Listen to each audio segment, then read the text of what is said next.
are listening to an Atomic Broadcasting production, so sit back, relax, and enjoy the feature presentation. And remember, do your part, such as like, comment, rate, and don't forget to tell a friend to tune in for an Atomic Time.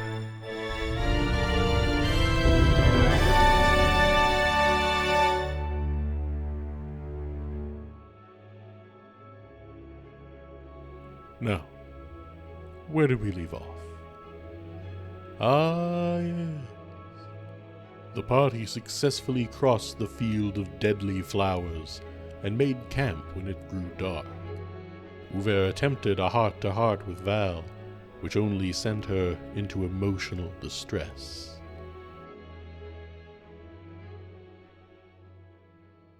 We'll go ahead and kick it to you, to Pete, to get this started. Okay. Because it was your idea.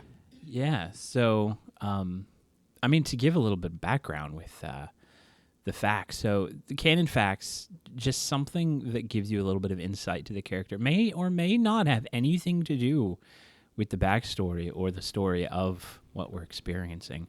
But my canon fact, and you guys are going to love this because I'm introducing a town into this world.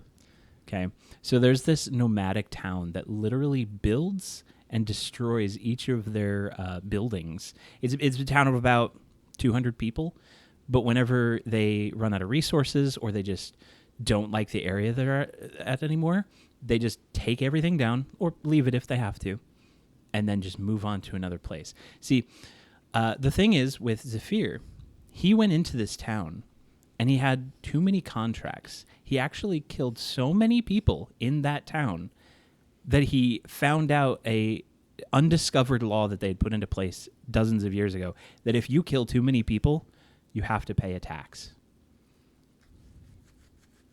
What is too many people? Like 10, 5? Well, he 100? did hit the number, but I don't think he ever found out what his limit was. He just had to pay the tax. Is regular killing legal then, since they tax high killing?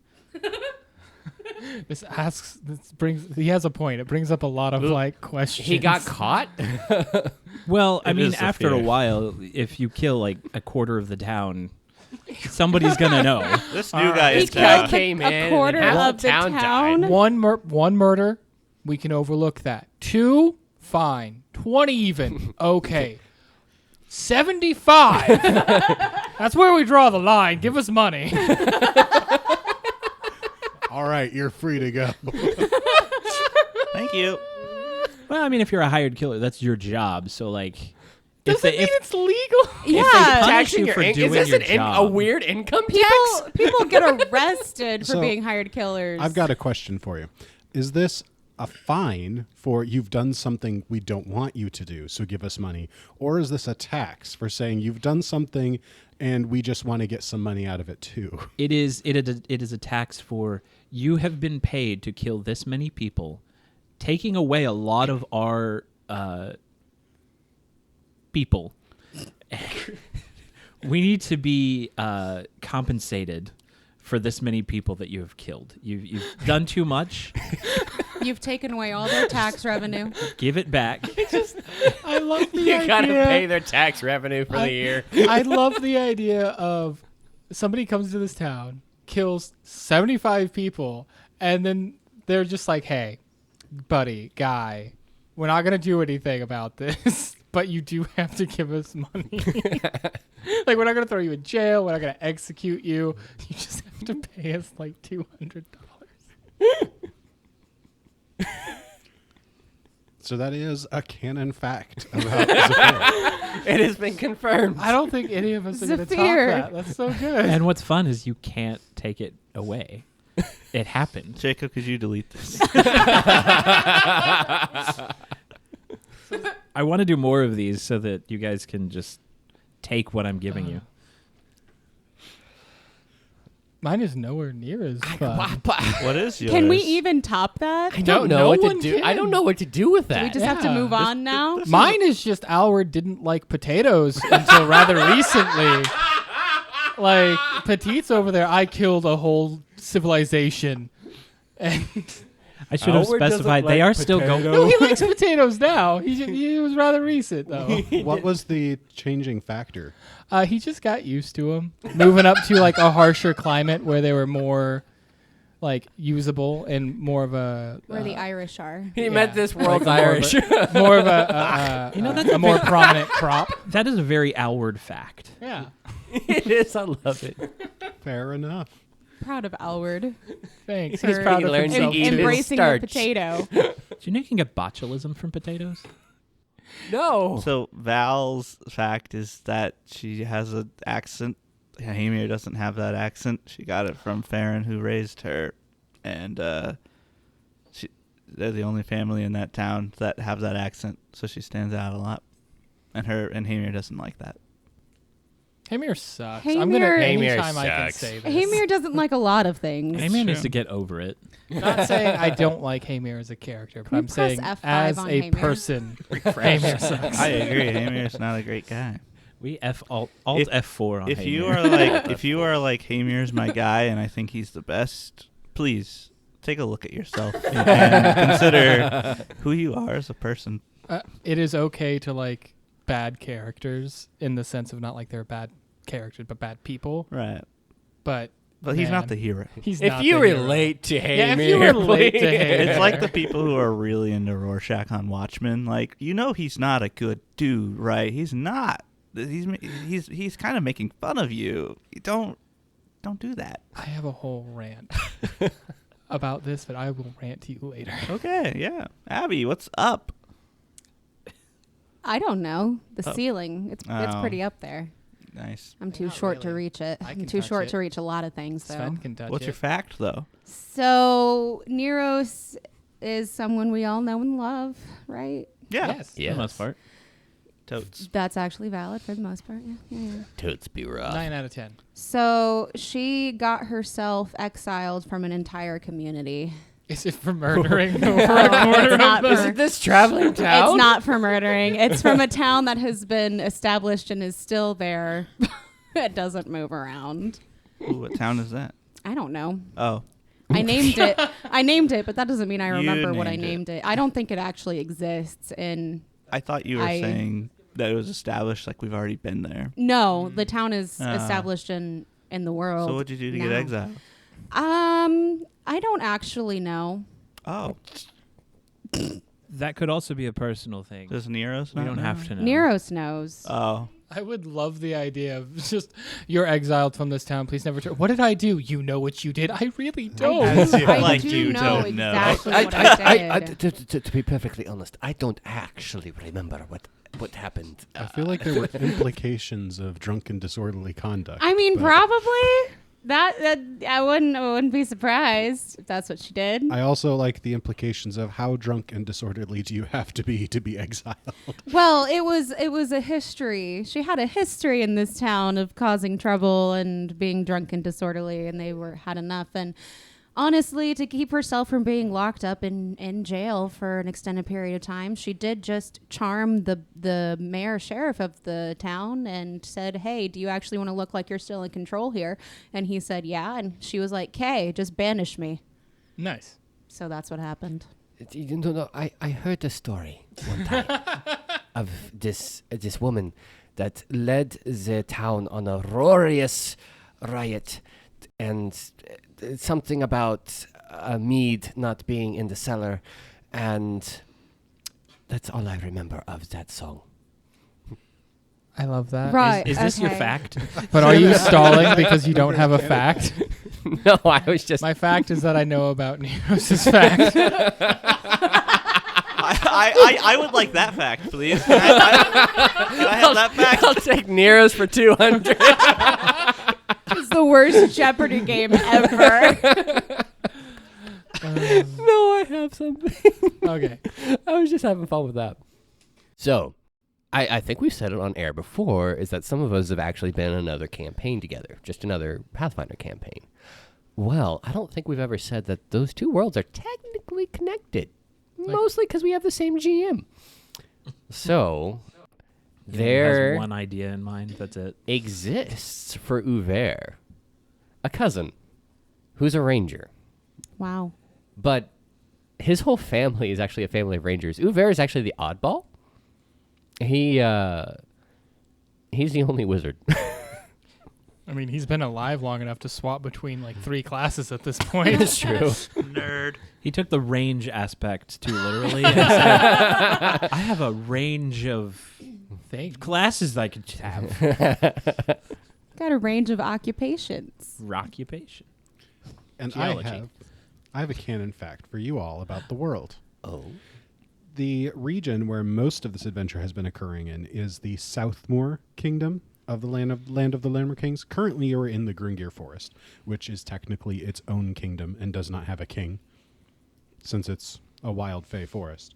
But the kingdom that you've spent most of your time in, Southmoor, the current king is Ostog the Unslain, whose backstory is that he used to be a PC played by, I believe, Eric Mona of Paizo's staff, and is just canonically now the king of Southmoor. That's awesome. My new life's ambition: get a job at Paizo. Insert one of my characters into lore. And That's basically what we're doing. And then right we can now. all kill him. he has been king for 5 years. Yeah, but this is like flexible lore. I want you can't ignore this. They can't ignore it. They can try.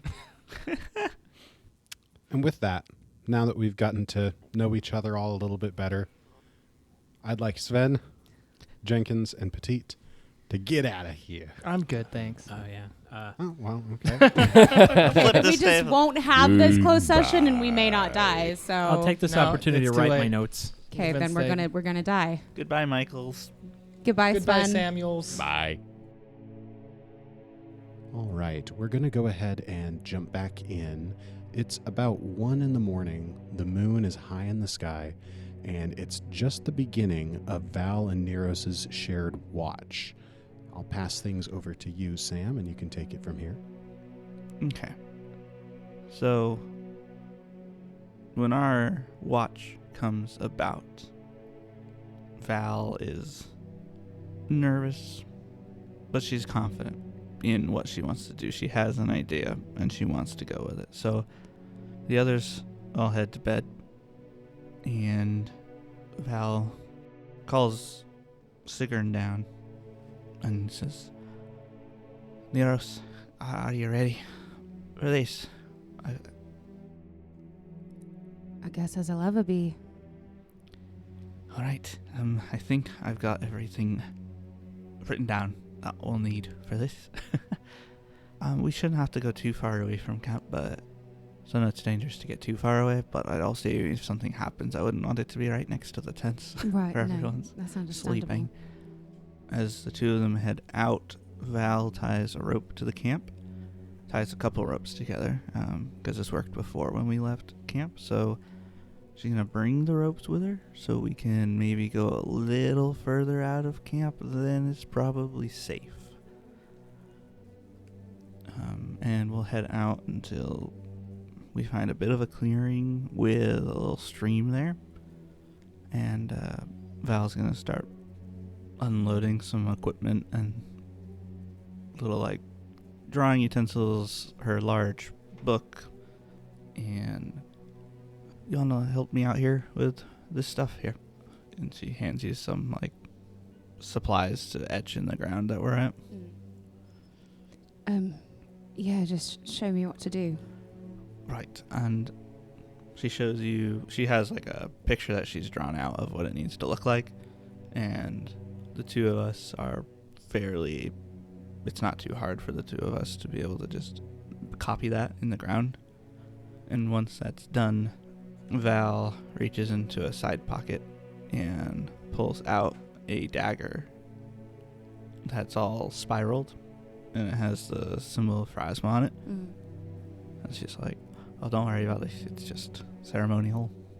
And she puts it and stabs it in the ground in the center of the sigils we've made. You may or may not see Nirros' shoulders like kind of relax. Don't worry, this is a good ritual. There's no blooding or anything like that. Alright, and she calls down to Sigrun. So Sigrun comes and stands next to her. I kind of mentioned it before, I feel a closest connection to Pharasma when Sigrun's here. Sigrun feels like she gives off some level of divine energy. And, now that she's bigger than Zephyr, it's, I think she should hopefully help out with this. Maybe help focus some of the ritual. Hopefully. It doesn't hurt to try, right? No, no, shouldn't. This is a little experimental. You've never done this before? Well, I haven't done this before, and it's not exactly laid out in the book how to do this. Oh. So, right. I'm kind of extrapolating off of a couple different things. Okay. I think it should be good. If you summon some sort of, I don't know, demon. I don't think that'll happen. Don't worry. No, that wouldn't happen. Would you put something like maybe your locket, something that gives you that connection to Corvus, maybe, or the potential connection? The locket's the only thing that I really have, so she'll take it off. What do you want me to do with it? Just set it in that circle over there. Okay. Okay, awesome, good. I think everything's good. So, if you could follow along with me, okay. I'm going to be speaking in Empyrean. I know you don't know that language. No, I don't know that language at all. What, So we both have to speak it in order. I mean, I imagine it would probably help if more than one person spoke it. You don't have like a phonetic Yeah, pronunciation yes, of things, do you? I wrote it down actually for you. So Okay. Here, so then we'll just kind of go. Are you ready?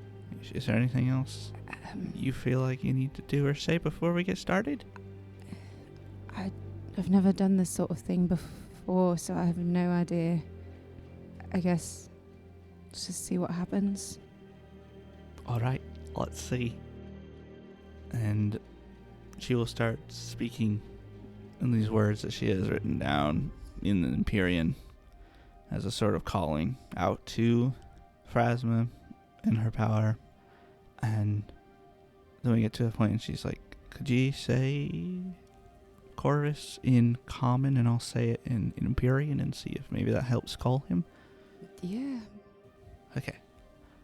So then the two of them get to a point and they are, saying his name, trying to call him in some way, hoping to just kind of focus all this energy on like summoning him as opposed to just Pharasma, let me help summon the little servant to help me out. It's more of a like plea to Pharasma to help us get this information and speak to this thing.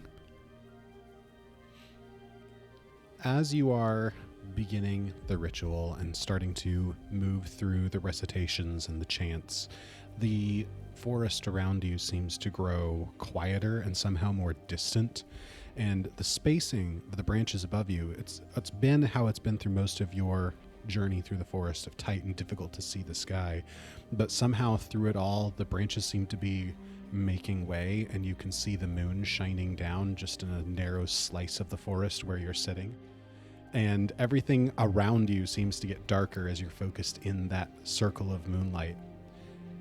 As you both call out the name of Corvus, it seems to get quiet around you, and there's almost like a bubble of focus around you, as if the rest of the world around you has just kind of drifted out of focus.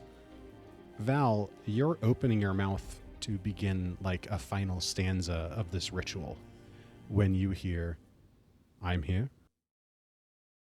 And as you turn to look, there is another bird-like creature that's familiar to Nirros. It looks much like a dog-sized raven, but on the elbows of its wings, like a bat, it's got like little clawed fingers, and instead of a regular raven face, it seems to be wearing like a tooled leather mask. Can I roll religion? Sure. Okay, I want to know because Val was not certain that this was actually a psychopomp or not, or something pretending to be. So she's very skeptical, seeing it immediately. Actually, can I roll either psychopomp lore or boneyard lore? Yeah, go ahead and do psychopomp lore. I don't even know the first question I'm going to ask this thing. Good. I'll have to roll a d10 to figure out what question I'm going to ask him. So I rolled a 10 on psychopomp lore on the die. So I went ahead and I'm spending my hero point because I feel like I want something a little more. And now I get a total of 28 psychopomp lore. Nice. So with that being a 28 on psychopomp lore regarding a psychopomp itself, that would be a critical success. So what Val, you immediately recognize upon the appearance of this creature is it looks a lot like a nosoi, but it is far too large, and the weird fingers on its wings are very strange for a nosoi. You do get the sense that it's a psychopomp, but you've never heard of a psychopomp that looks like this before in all of your studies, and you've recently been studying very carefully through the bones land in a spiral, so you feel like you would know for sure, but it seems psychopompish, but not like any psychopomp you've ever seen before. You also know for sure that you didn't finish the ritual. Do I feel like I need to, or does it feel like it's not needed? It seems like it was successful before you finished. Okay. Because if you had finished, it should have summoned the psychopomp you were wishing to speak with, and it's here. So it sounds like he was already listening and watching. So Val is going to kind of, as she's looking at him and thinking back on all of this, is going to kind of go up next to Nirros and have Sigrun come up behind them. There's no need to be afraid. We were going to speak, yes?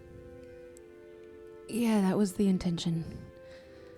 Nirros looks like, I don't know, a mixture of scared and, I don't want to say relieved to see Corvus again, but I guess in a manner of speaking she is, because maybe she can actually get some answers to some questions. And Nirros looks at Val like, am I taking the reins on this? Or are you taking the reins on this? She just sort of motions like, it's your thing. Hi.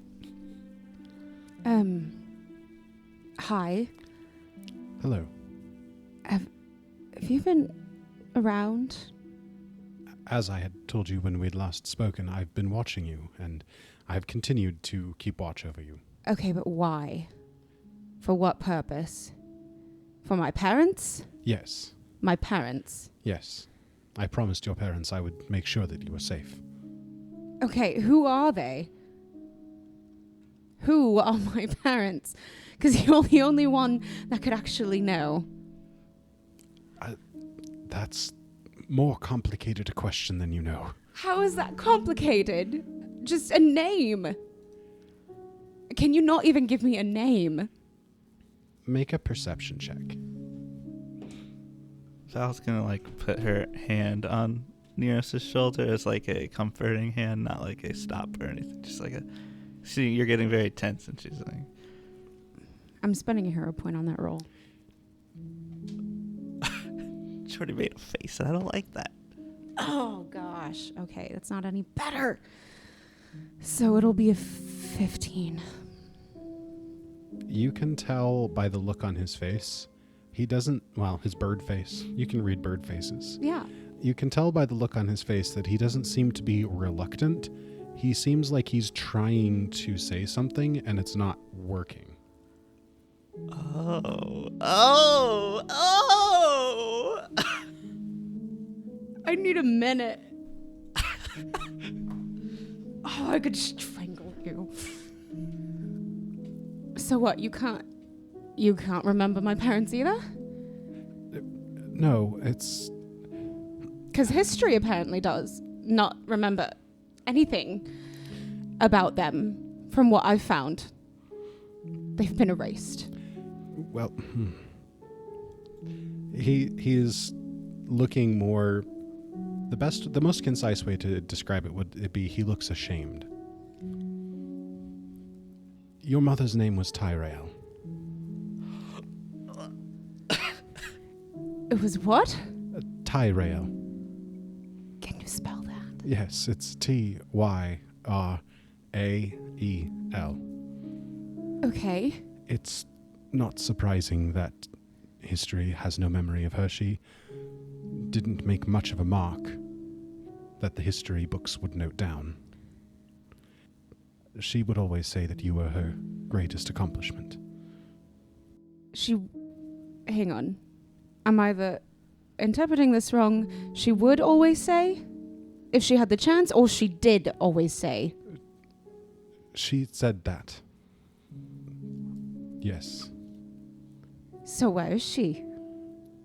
What happened? Why did she give me up? Are you sure you want to know this? Yeah. Yes, I want to know. Nirros, your mother is dead. How? What happened? She died in childbirth. Oh, I'm so sorry. so then where's my father? That, Who's my father? again, he looks like he's trying to say something and can't. Right. And then he kind of looks surprised. If you had a father, I'm sure he would be doing his best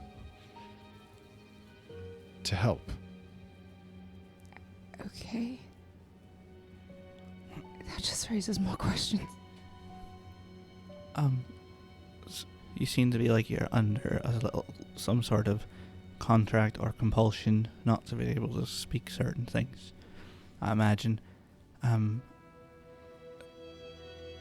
you tell us, was it her father that did that to you?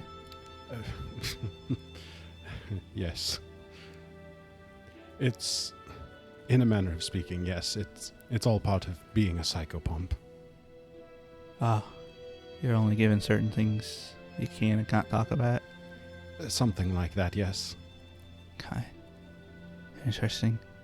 Val's also been like writing some stuff down because she's like, this is a new thing I've never heard about before. Can you tell us anything about him? What he did? Well,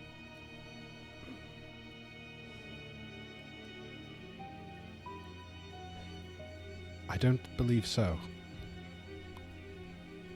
At least, not now. What does that even mean? I had tried to tell you earlier, Nirros, to talk to you when you were younger. You couldn't even see me then. When did you try to talk to me? When you were, I think, 8. I don't know what's changing, but something is. And possibly I might be able to tell you more in the future, but I don't know. I don't even know why I can't tell you now, so I don't know what has changed, and I don't know. Perhaps this is as far as we can get. There's something I need to know for one of my other friends. Alward.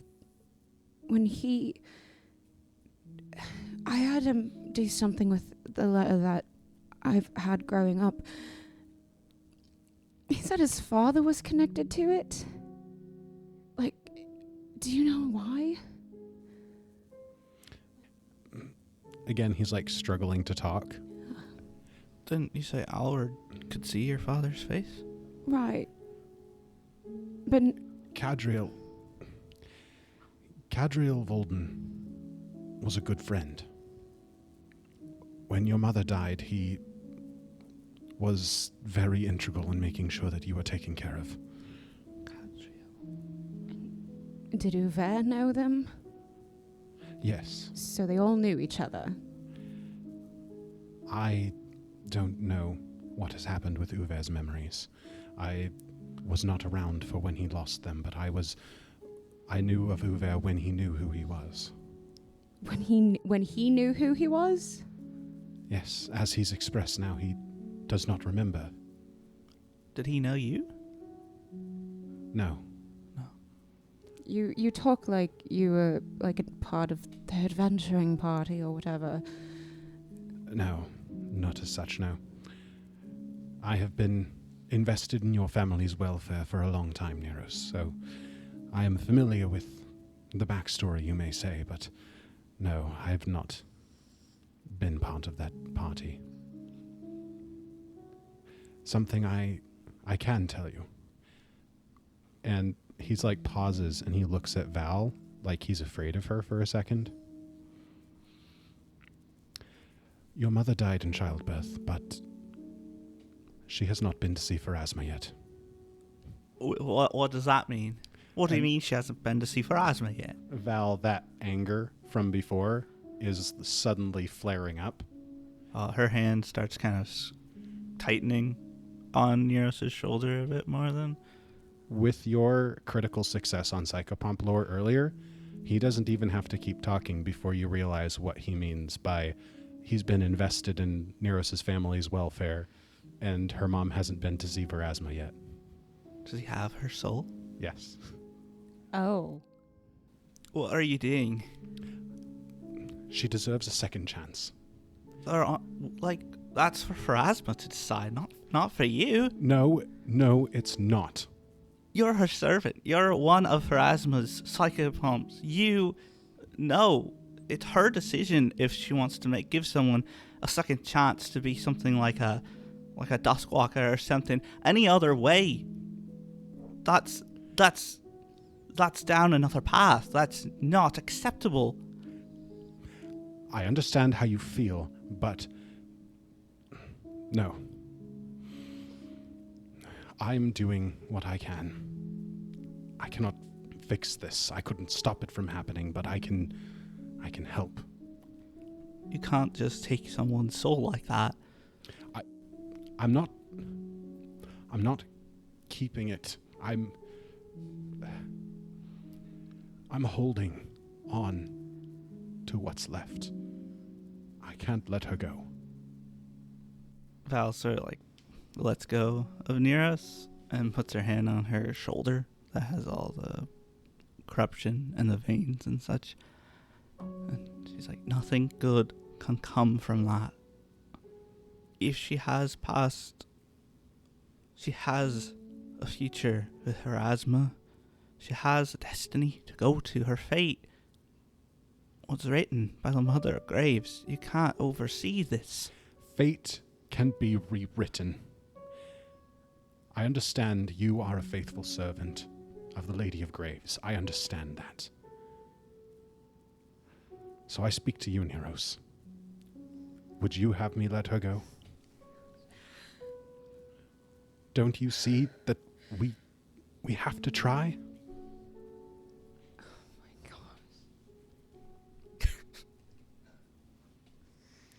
I don't know what you want me to say to that, Corvus. You don't have to decide now. I just want you to know this is your choice. I can't do anything more for her on my own. What would I do? He looks down at your hands. Nirros, you have a great power in you, and it grows by the day. I am confident that, should you decide to, you can change the course of fate.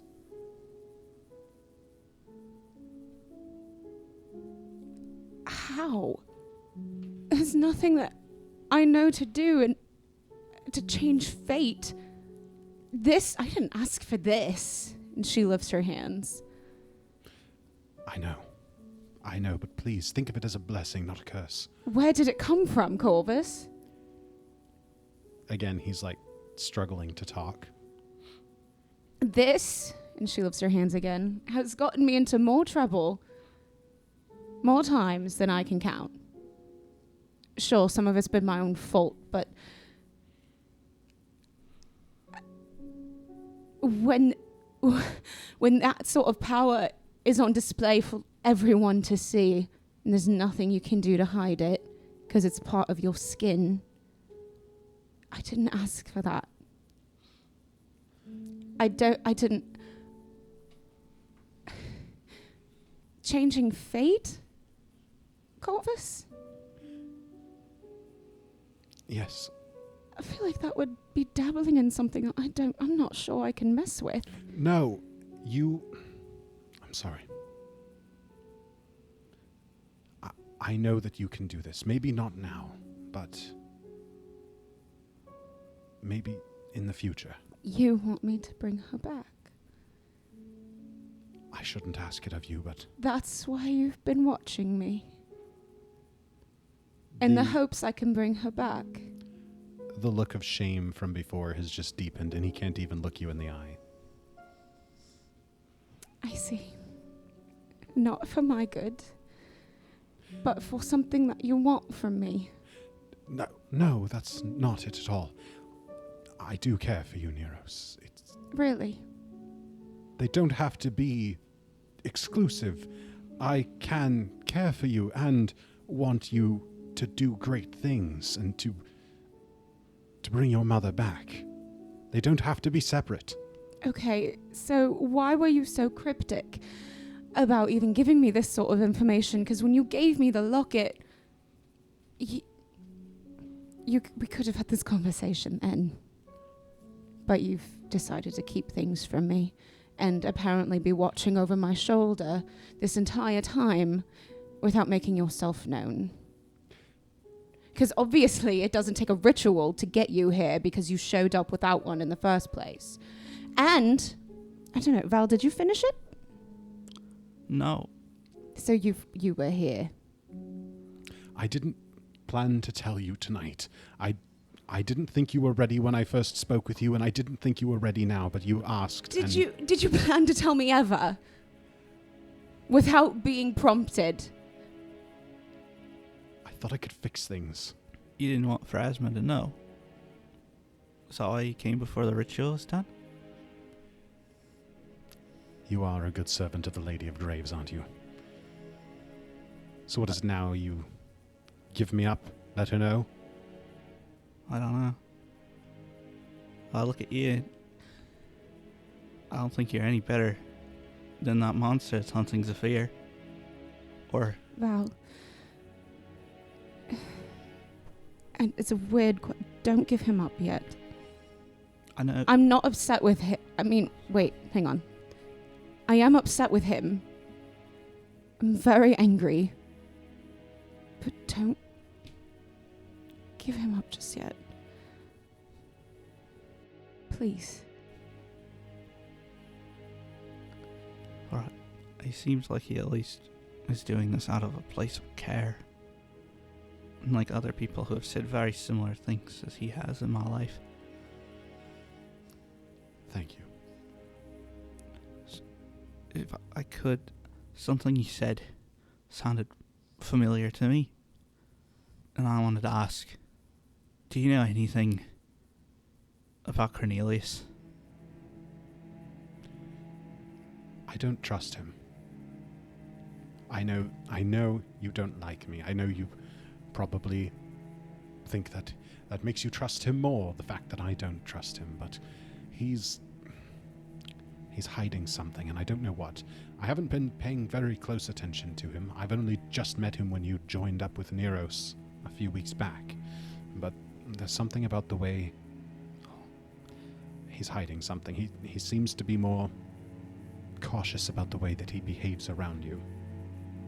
Not just you, Val, or you, Nirros, but your whole group. He seems to be, to put it bluntly, he's playing dumb. Right, yeah. You said Cadriel Volding earlier. Yes. That's a name I heard a lot. My father said his name a lot when he was talking to himself. Did my father have anything to do with any of this stuff? Again, he looks like he's struggling to speak and just holds up a wing like a hold on a moment gesture. Cadriel was instrumental in your mother's fate, Nirros.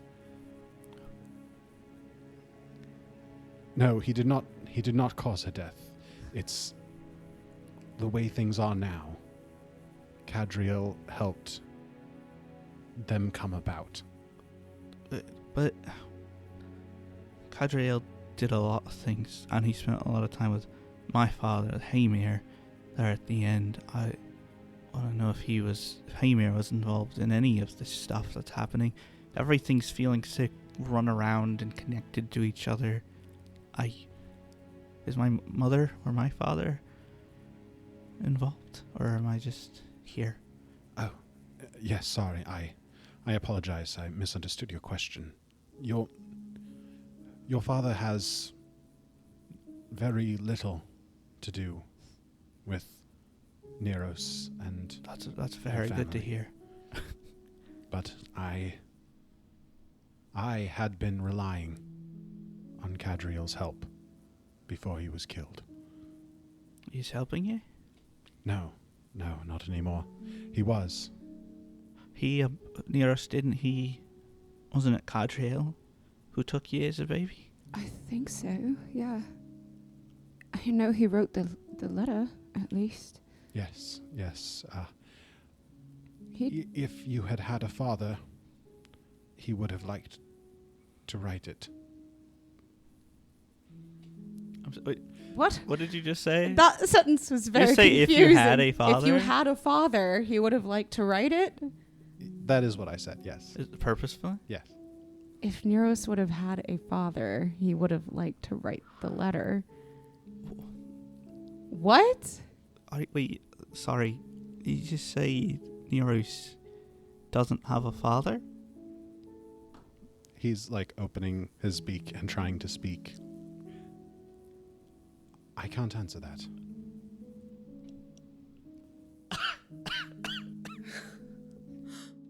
What? I have brain freeze. I'm sorry. It must be confusing. Just a little, yeah. Everyone has a mother and a father. Yes. Val has a mother and a father. Albert has a mother and a father. Nirros, you have a mother. Sorry. I'm trying not to be confusing. I'm trying to be helpful. I am. So either you're saying that Nirros doesn't have a father, but you're not allowed to say that. Or she has a father and you're not allowed to even imply that she has a father. Well, it's certainly not the first. Okay, so she has a father. You're just I not can't able to say. say anything about whether she has a father or not. He slowly nods and then nods more confidently, as if surprised that he nodded. Val's gonna go back to focusing more on Nirros, so she's the anger's kind of subsiding, or she's controlling it at least. As you're doing that, and you're shifting your attention to Nirros again, Val, you notice that the bubble of focus seems to be weakening. And the branches are starting to come together and block out the moon. Nirros, I don't think we have a lot of time left with him. I don't have any more words. I'm very confused. Still. I'm so sorry. I know this is a lot, Nirros, and I wish that you could have found out more gradually and sooner, but it's all a mess. Yeah. Yeah, it is. So I may never find out who the heck my father is. Or was. Or isn't. I think if you had a father, your next step would be to find out who he could have been. How? Or can you say that? I don't know. It's kind of hard to find someone that's hidden himself from history. Yes. It would be. But Uver knew him. That's a connection. Yeah, but Uwe has also forgotten everything about himself and his own past. Well, if we fix him, maybe memories have been fully removed. I don't know if that's fixing him. Corvus, do you know anything about this? About what happened to Uver, about how we might be able to help him? No, I don't. I think I know it's old news to you, but I do think it has something to do with his runes. I feel like we're getting a lot of the same answer. We know that is going on with him. We don't know, but he's making headway. Him and Howard seem to be making headway that direction. Yeah. So maybe we can help them out. Eventually, Nirros, I think it might benefit you to make your way to the boneyard, but That came just suddenly out of your mouth. There was no... Okay, the boneyard. yes. Yes, Phrasma's realm. Yes, Oh, I'm aware. Thank sorry. you, Val. I'm sorry. I know what that is. The boneyard? But I don't think you should go there until you are much more powerful and you have a plan. Yeah. I'm trying to give you what I can. I don't have a lot of direction I can give you. I've been holding on for years, hoping against hope that you would be strong enough to finish what I cannot finish. I see. I assume my lifestyle would have displeased my mother. Perhaps. If I could ask before you go, do you know anything about what's going on with my arm and this corruption that's there, or how to get rid of it, or anything? I am empowered to bring souls to Phrasma for judgment. I know very little about purging the curse of undeath. Sam, with your critical success on psychopomp lore recently, that seems really odd. Not like he doesn't seem to be lying, but like you feel like he ought to know something helpful. Why don't you know those things?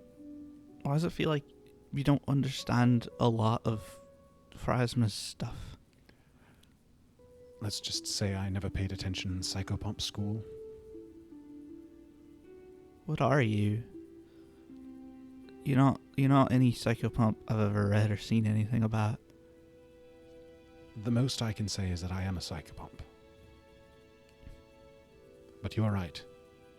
You never would have heard overhead about me. I feel that our time is running short. If I linger much longer, I do think Verasma will become more aware of what I'm doing, who I'm speaking with, and what's going on. Is there anything else you would like to discuss before I go? Yeah, but there's nothing you can tell me, from what it seems. And I am truly sorry. Oh, wait, hold on. Sorry. These arid sins that we're dealing with, Yes. do you know anything about them? Not really much more than you do. I've mostly been following Nirros. Okay. I wasn't sure if perhaps this Mad King, there was some information about him. No. Okay. I don't believe I'd even heard of him until it came up in your adventures. Good to know we're not alone in that way. A leaf drops from a branch overhead and just kind of in slow motion drifts between you and Corvus. And he kind of watches the leaf and is like, I'm sorry, I have to go. And then just in like an explosion of like feathers just vanishes. And with that, the whole of the forest just comes back to life. You hear crickets and nightlife around you, and the wind in the trees again. And it's like the meeting had never happened. Nirros stands there frozen for a few minutes and then slowly walks over to where her locket is and picks it back up and just stares at it.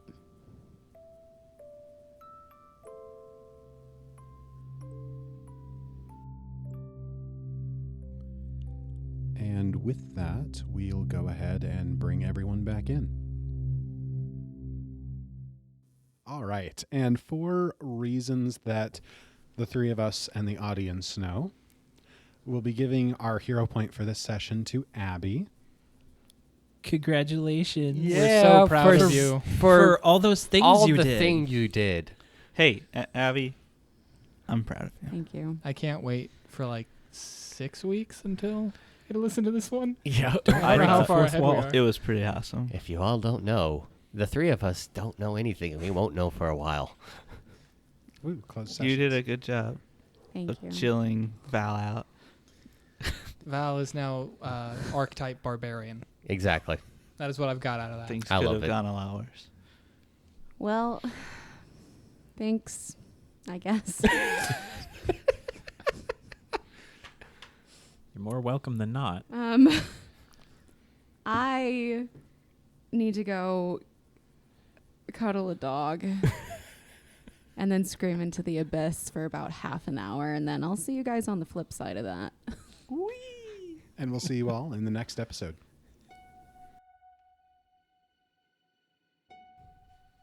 Uver. Val and Nirros get back from whatever they were doing, and Val wakes you up for your watch for the night.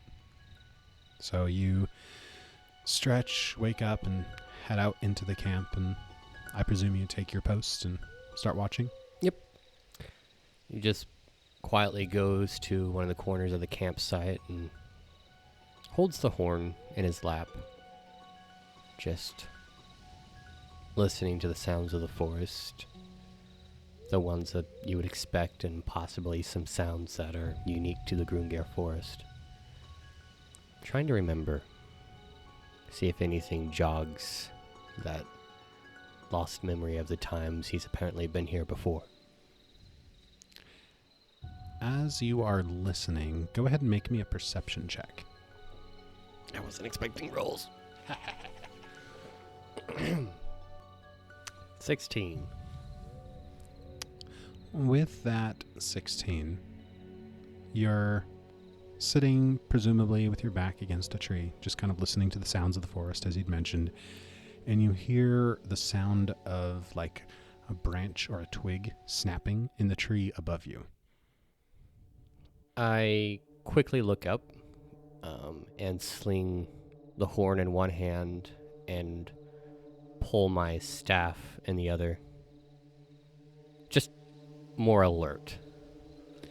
And as you spring to attention and you're looking up into the tree over you, you see some sort of amalgamation of like leaves, plants, and branches. At first, it just seems to be just like a pile of foliage caught in the tree. But as you're watching, you see sort of like a tendril of this reach out as if to get a better grasp on the tree. And then in a smooth motion, it begins to drop out of the tree, trying to land directly on you. But before you can do anything, it just freezes in midair. And all of those sounds of the forest around you that you were just listening to go dead silent. It's as if the whole world around you has stopped.